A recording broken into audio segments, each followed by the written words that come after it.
Hey guys, still there and welcome back to Red Dragon.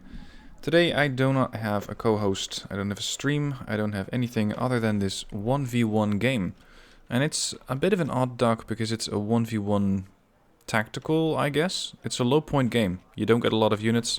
You're gonna have to make do on a very large area with very few units. So you're gonna have to be even more on point with units you send where. This game was sent in by Ecko. He said that he does not have too much experience with the game yet. So this is going to be a very interesting gameplay to see. I wonder how he's going to be approaching this, because this is Punch Bowl, and Punch Bowl is quite the large area, of course. It is, I believe, I'm not even sure if it's a tactical conquest or a tactical destruction, but I think destruction. Otherwise you'd need far more time than the 40 minutes that you have. So let's say it's destruction. Anyway, he has V150 with Recon, 1 Avenger, 2 Humvees with pretty high veterancy infantry, another V150 Recon, a longbow, 2 Humvees there, 3 Humvees, and 1 command vehicle. And that's it. That's all that he has. And that's all that he has points for. So he's going to really have to cover a lot of ground with very few units.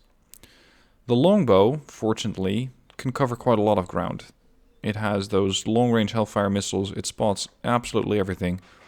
But it's also a bit of a gamble, because if you lose this thing, then what are you going to replace it with, and how quickly can you replace it? He does not have a tank at all. No super heavy, not even a medium or a light tank to support his infantry. So I'm really curious to see how this one's going to go. And I haven't actually skipped through the replay yet, so it's just going to be as new for me as it will be for you. Let's get this game started. There we go. I wonder how fast the longbow is going to be spotting enemy forces. 280 kph, exceptional optics, 16 fire and forget hellfires, 2800 meter range. It's not immortal though. These things tend to get shot down.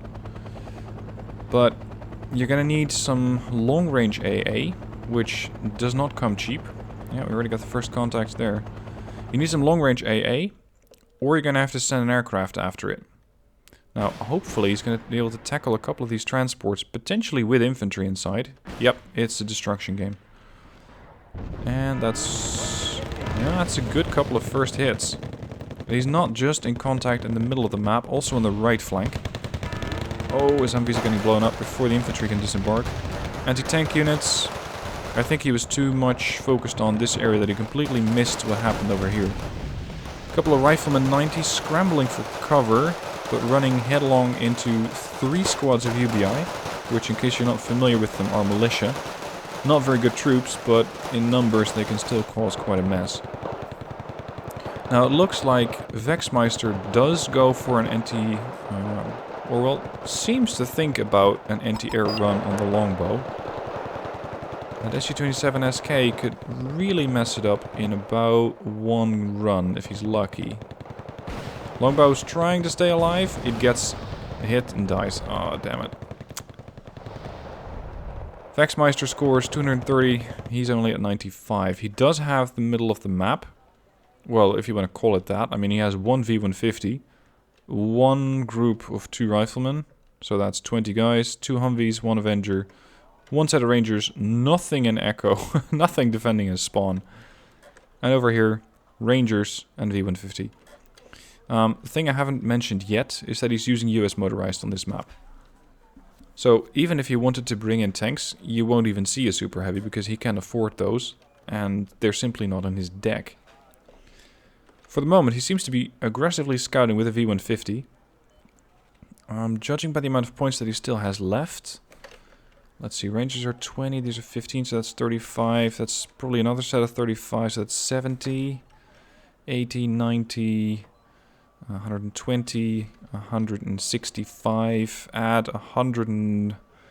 Oh, what is it? 150 for the longbow, I think. That's 310.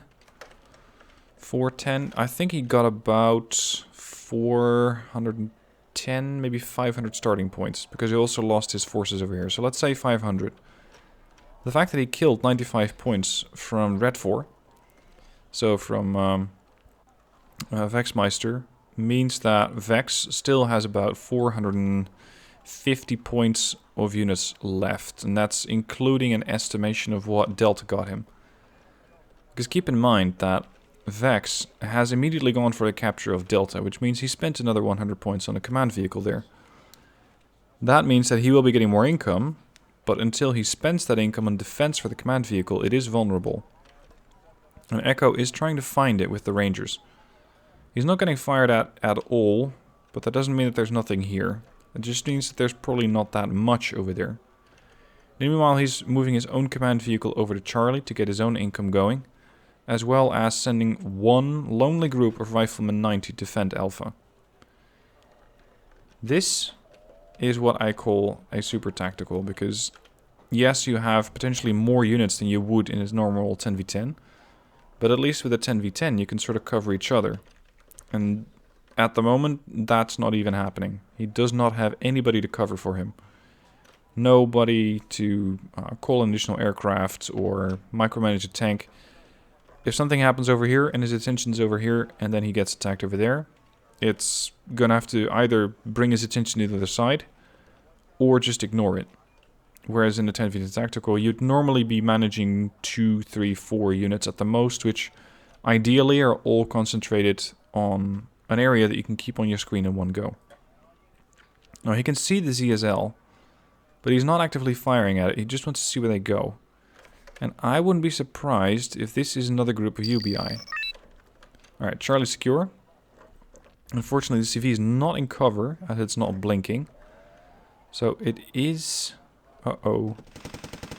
ZSL found him. V150 has a bit better of a machine gun, but there we go. And the UBI, assuming that that's what they were, immediately get promoted to veteran. So now what are you going to do? He brings in the Bradley M3, that's a Recon Bradley, the cheaper end of the spectrum that you can get for the Recon Bradleys. Still comes with 12 tow missiles and a Bushmaster. So especially if you're facing multiple transports, then this thing will do miracles for you. And it also suppresses or kills out enemy infantry, as well as of course spotting duty. Very good optics, medium stealth. Meanwhile, the Rangers seem to have come across a transport, and I thought I saw something else in the meanwhile as well. There's another group of UBI. I wouldn't be surprised if there might be a command vehicle right next to them, and there indeed is. They're currently trying to engage the UBI with their M240. Now lining up a shot with the Carl Gustaf, and there goes the command vehicle. That's depriving Vexmeister of more income, at least for the moment. But he did capture Foxtrot in the meanwhile. F5B comes in. Note that's a very cheap aircraft, but it does exactly what you need it to do, especially if there's only one group of infantry. I mean, this is a 40-point jet. He just dropped very low HE charges on top of the Rangers, but it was enough. Unfortunately, he did get a little bit more time to reinforce the middle. The Bradley is now lining up a shot with the tow missile, but doesn't quite find it, as the ZSL is in the middle of the structures. He should have stayed there, because this is not going to go well for the ZSL.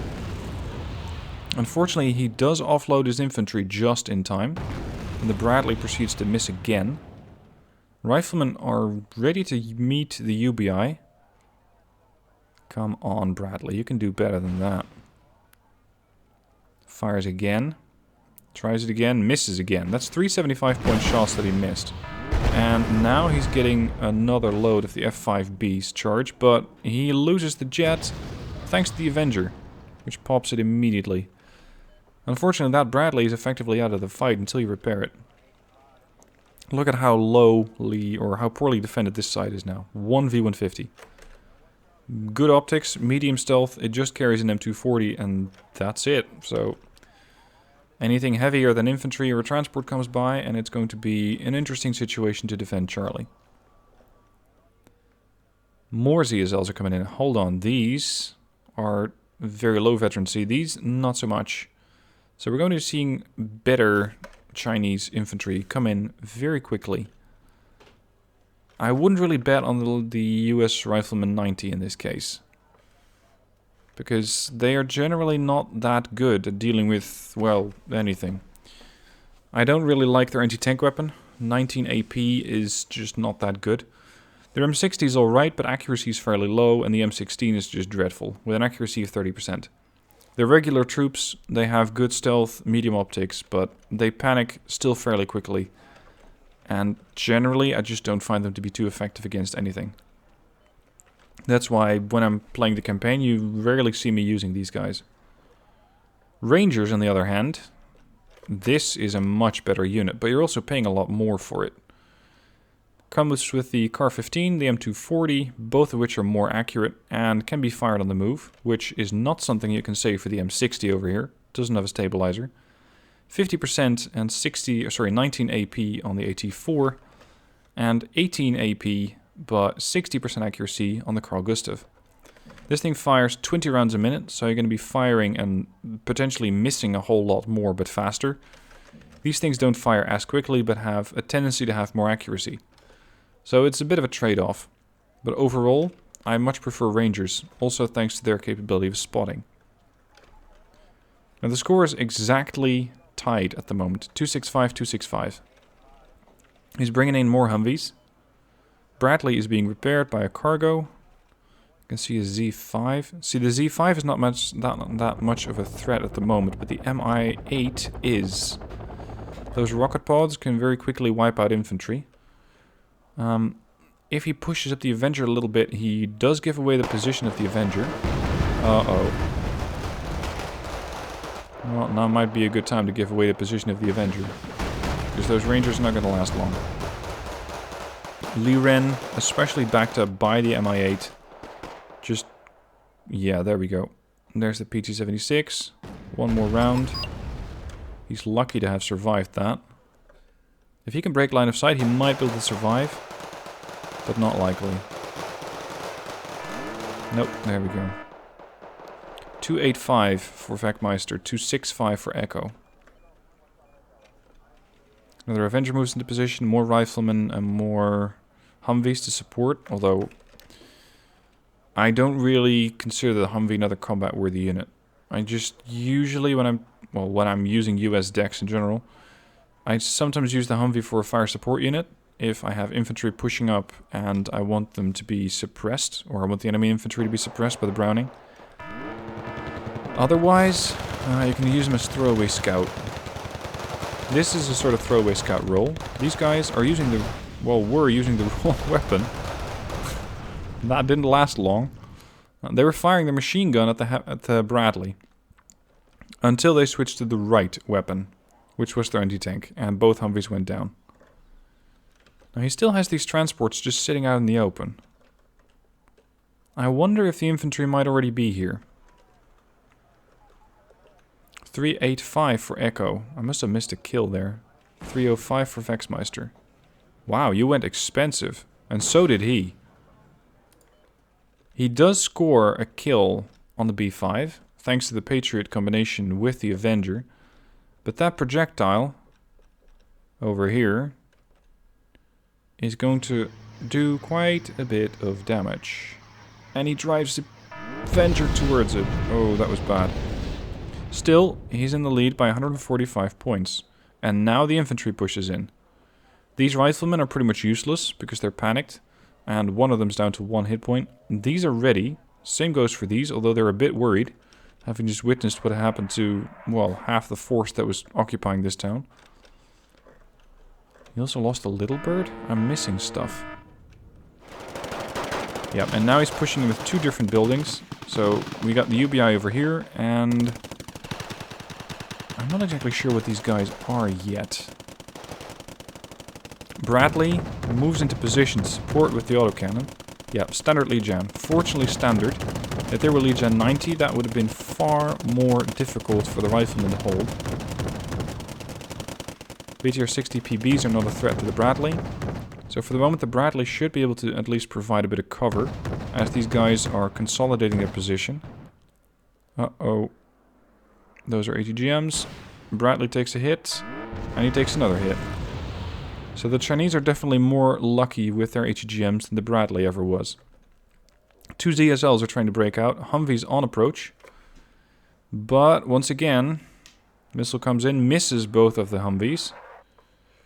ZSLs can do 65, Humvees can do 80, so they'll easily intercept the ZSLs. But the ZSLs have armor and the Bradleys do not. So it's going to be a bit of cat and mouse to see if he can intercept them. A Sheridan is much better at defeating those ZSLs and can also provide a hell of a punch against enemy infantry with that 5 HE gun. Legion are getting quite confident, but now they're engaging 3, make that 4 groups of riflemen. And I wouldn't be surprised if the Legion will take out at least 1 squad before they're dead. These riflemen are taking a hell of a beating. These guys were already shaken by the initial blast from the B5 and are now also having to face off against all the transports. There goes 1 rifleman squad, 2 rifleman squads. He's going to lose this town in a minute. He does wipe out the transports with the riflemen. Come on, you need to switch your troops around a little. Aircraft comes in. He bought a Nighthawk. Okay. Uh-oh. And there goes his own infantry. But he did get both of the Legion. So for the moment he still has control of the town, but only just. Because these riflemen really need reinforcements badly. He does have Delta Force here as well. A couple of mortars rushing into position to help. V150 with more Rangers. Sheridan ready. But they're all still a little bit behind. He does not have the capacity of providing the fire support just yet. So these riflemen, for the moment, are going to have to hold on. And they're holding on against more UBI and a transport. They were able to nail the transport. Now they're taking on the UBI. Well, I was thinking together, but they're not actually together just yet. There's still 1 block of buildings in the way. He's keeping these riflemen out of the fight. These guys are being engaged by both the UBI and what I think is another PT-76 firing from somewhere over here. Yeah, it's concealed unit. PT-76 is, I think, the only unit that can accurately do that at this point. Fortunately, the PT-76 barely has any HE. It has 2 HE, which, if you're firing at a unit entrenched in the building, is negligible. Oh, you're gonna have to use that Sheridan in a moment. Right about now would be handy. This Mi-8 is getting really aggressive. Fortunately for the Mi-8, the riflemen are a little busy. Here comes the support from the mortars, but they are currently aimed at the wrong building. So that once again, rifleman squads Taylor and Tran are going to have to hold on. And this is when the Mi-8T joins in. Because he now is in a position to actually provide fire support. Oh, this is not going to end well. How Taylor is still there, I don't know. Because this guy had absolutely everything fired at him. Look at that. Fighting Falcon came in for a run, took out the Hilo, got chased down by an SU-27. SU-27 got shot down by what I think was the Patriot. And that thing just almost intersects with the helicopter over there. That was really, really close. You can see that the game starts out fairly slowly, with very few units and very, very tactical skirmishes, trying to capture key positions.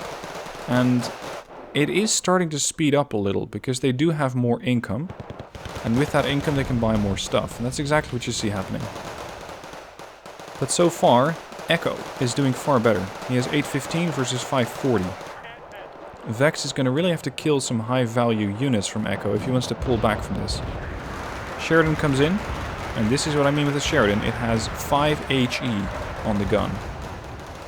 The range on the gun is 1925, so if you hit something with infantry, or if you hit infantry with this Sheridan, well, let's just say they either completely disappear, or they're going to be hurting. That is if the infantry doesn't nail you first with an HEGM. Taylor, in the meanwhile, in the town, is still here. So much for Taylor. Interestingly, both of the rifleman squads over here are not quite in a position to deal with the UBI just yet. But with the UBI are jumping building and getting into the same building as the riflemen. And this is when the trouble really hits the town. More Legion, again the standards, not the 90s, so no AT or no napalm weapons. But still, they're cutting through the infantry very, very quickly. Fortunately, with the UBI being in the same building, the Legion can no longer adequately support. And for now, it's just Rifleman versus UBI. Currently, I'd say my money's on the Rifleman. Because the UBI are just reservists. But he's now also hitting his own structure with the mortars. So this is definitely a danger close artillery mission here. And so far, it seems to be working. Legion are just patiently holding their position, waiting for the UBI to get out of the way, so they can actually get involved in the fight.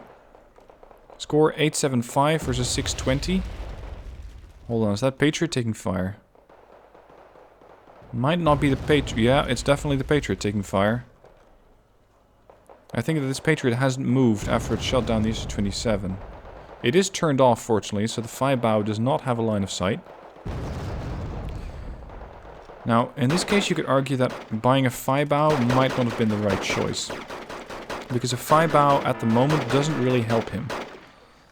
A Firebau does, however, shut down the Patriot, and once the Patriot's out of the way, he could bring in more anti-air, or sorry, more aircraft to support the town.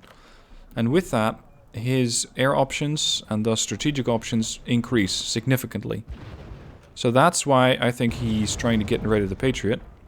And he's doing that by firing at it with artillery. If it is still there, that'd be lovely. If it is not, and it does stay active, that was uncomfortably close, but the Patriot doesn't seem to give a shit. If the Patriot does go active, the UBI, no, not the UBI, the Firebau nails it, and then there's one Avenger that's covering the entire area here. But the Avenger with its 1820 against airplanes is not a threat. Another Sheridan's coming in. One shot, and there's no more UBI. He doesn't even have to hit. This thing, yeah. Aside from the form factor, which I really like, it's just a small tank with a big derp gun. Now, I said he doesn't even have to hit, but if he does shoot somewhere close to the target, that would actually help with eradicating them. There we go, 5 points. You need to do that a few more times, though. And in the meanwhile, you are going to take fire from ATGMs. But he's already at 950 out of 1,000. Just needs to score 50 more points. He's sending in his own Prowler now. The Firebau, unfortunately, is armed with air-to-air. Flies over, gets a couple of damaging hits in, passes by the Patriot. Patriot fires, misses. Firebau, calm but out of fuel, gets hit by what I think was the Patriot. If he can hit this aircraft one more time, then he wins. And he does it. That was the second missile from the Patriot, and he wins the game. Very, very tactical gameplay here. I loved seeing this. 1100 points, 650, 1847. The Wexmeister got more income, but spent it on different units and in different ways. And as such, his income didn't really help him. It gave him more options, but I think he made a couple of wrong choices along the way. Now, the longbow initially, I think it was a good option because it gives you much intelligence about what the enemy is doing. It killed a couple of units, but got nowhere close to redeeming its own point value, unfortunately. Although you could say, well, a longbow, good as it is at killing stuff, is also a very valuable reconnaissance weapon. So seeing what the enemy is doing and where it's going could also, in a different sense, get you points. But I'll leave you guys to discuss that in the comments below. Rifleman 90, yeah, a couple of low kills. The Nighthawk, did the Nighthawk go down? It did not go down. So we still had the Nighthawk ready. But I think it might have been damaged at some point and was out of the fight for a long time. But he did get a good number of Legion kills, as well as a CV. That B5 though, I think that killed a couple of things. But since the B5 was killed off before the bomb actually hit, I think the kills were not credited to the B5. I'm not sure what the kills were credited to. So he lost more than he killed. But I saw an Avenger drive into that blast zone, and an Avenger is worth more than the 15 points that I'm missing here. Anyway, this guy did really well. He didn't get all the kills, because he messed up the B5 enough for the Avenger to kill it off. But he did kill the SU-27 SK, in effect saving the Fighting Falcon, and then killing off the Fireball as the last couple of points that were needed to win the game. Now he did lose a little bird that I missed, QW1, that's an AA infantry unit. I think I covered most of his losses so far. Anyway, I really enjoyed that. Let me know what your thoughts are down below. I know that this type of game isn't for everybody, but I think it is really, really nice to see. So if you have something like this as well, potentially even one where you lost and where you want to see what you could have done better, then by all means send it in and I'll have a look at it and potentially turn it into a video. If you're tired of playing 1v1s and you want to play with more people, then by all means join my Discord. I have it linked down below in the description as well. And if you like my content, then please consider becoming a patron, because I can still use all the support that you guys can give me. Even if it's just as little as $5 a month, every bit helps. Anyway, that's it for today. Thank you for watching, and I hope to see you soon for more vids.